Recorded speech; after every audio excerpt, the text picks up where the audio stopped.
Io mi devo occupare del Veneto, fra l'altro avete visto che grosso progetto, forse il più grande della storia a livello nazionale che sta interessando il Veneto, è quello di Intel, e qui mi fermo perché non posso dire altro. E se io mollassi il Veneto significherebbe che molti dei progetti, non solo questi, rischierebbero di non vedere la luce. E ce n'è uno fondamentale per noi che si chiama autonomia. Mi piacerebbe continuare in Friuli Venezia Giulia, ricandidarmi, come ho sempre detto, ricandidarmi il prossimo anno e dopo ovviamente dipenderà dalla fiducia che vorranno darmi i cittadini di questa regione. È un coro unanime quello dei presidenti Luca Zaia e Massimiliano Fedriga, che hanno risposto a margine di un incontro a Trieste sulla possibilità di un ruolo nel nuovo governo. Resteranno insomma nelle rispettive regioni, rifiutando eventuali incarichi. Alla domanda su una possibile candidatura a segretario della Lega, come auspicato da Roberto Maroni, il governatore Zaia non lascia nessun dubbio. Non ho nulla da dire, dice, il mio cuore è in Veneto. A chi gli chiedeva se fosse possibile una staffetta con Fedriga nella segreteria della Lega, risponde: Ma che staffetta?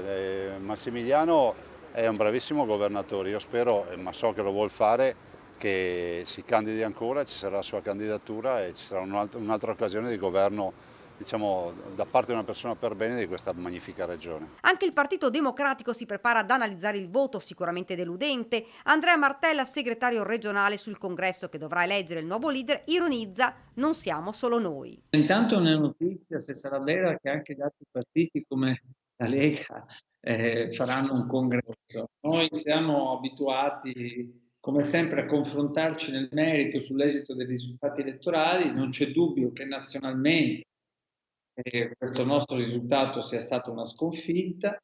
Letta se ne è assunto la responsabilità, non solo ha detto dobbiamo discutere di tutto questo, ma facciamo un vero e proprio congresso in cui rimettiamo al centro non tanto e solo il successore di Letta, quanto piuttosto l'identità che il Partito Democratico deve avere. Il nuovo governo, spiega Martella, dovrà pensare a risolvere questioni importanti ed urgenti. Oggi le famiglie hanno bisogno di risposte concrete che mettano al centro i loro bisogni, a cominciare da quelli di carattere economico. È per questo che noi abbiamo detto sempre fino a qui, anche durante questa difficilissima campagna elettorale, contrasto all'inflazione, tutela del potere d'acquisto delle famiglie,